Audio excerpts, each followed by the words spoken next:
Я знаю Нурлат с 41 года. Это был маленькая станция в 41 году.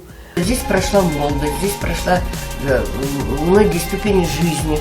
И жизнь моя сложилась неплохо, если так уж. И благодаря, наверное, Нурлату. Ведь люди у нас хорошие в Нурлате.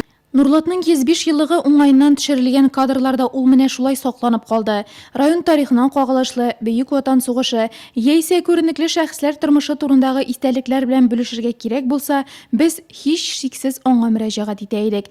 Нурлатлылар арасында җәяүле энциклопедия дип атап йөртелүче Галина Александровна белгәннәре белән бик теләп бүлешә. Нурлатның үткәне турында озаклап тәмләп сөйләргә ярата.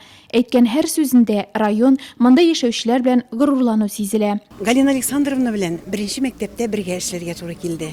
90-нчы елларда мин бу мәктәпкә килдем. Галина Александровна инде ул вакытта пенсия яшендә булса да эшен дәвам итүче, улы тәҗрибәле, улы яшьтәге укытучы һәм менә шул ягын әйтәсем килә. Галина Александровна һәр вакытта үзе кебек өлкәннәргә дә, үзеннән яшьләргә дә һәр вакыт игътибарлы булды. Менә мин анда яшь кенә килүемә карамастан шул кадәрле ул аның игътибарын тойдым. Анардан без эшкә өйрәндек. Искиткеч талантлы укытучы, шуның өстенә искиткеч белемле, үзенең фәнен менә ничек 5 бармагы кебек белүче дип әйтер идем. Мин аны хөрмәткә лаек һәм һәр вакыт үзенең тирә-ягындагы кешеләрне дә хөрмәт итүче бер Нурлатыбызның, шәһәребезнең бер күренекле олы шәхесе буларак минем күңелемдә ул. Нурлатлыларны ярату аны бөтен тормышы буена озата килә. Лайыклы ялда ул иҗтимагый эшчәнлеген ташламый. Төбәк музее советы Нурлат җире горурлыгы китабының редакция коллегиясе әгъзасы буларак төгәл һәм дөрес фактларның тарихка кереп калуына сәбәпче була ул. Шул ук вакытта район газетасы битләрендә Нурлатның данлыклы кешеләре турында бик күп язмалары дөнья күрә. Алар мәктәптә тарих дәресләрендә кулланырлык әзер материал. Тарихны аның кадәрле белгән башка берәү юк. Хушлашу тантанасында шундый сүзләрне еш ишетергә туры килде. Я ее знаю очень много лет.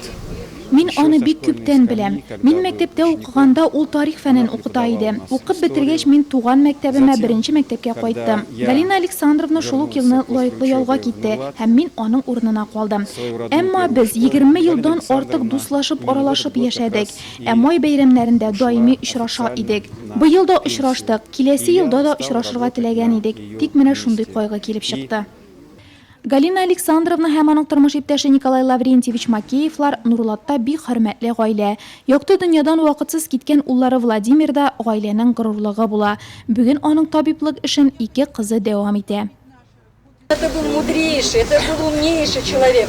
Это энциклопедия знаний, это величайший историк, это величайший краевед. Поэтому нам ее будет ужасно не хватать. Күп белсә дә, моның белән бер кайчанда масаймаган, һәр кемгә ачык йөзле, ягымлы сүзле Галина Александровна тормышны яратуы белән аерылып торды.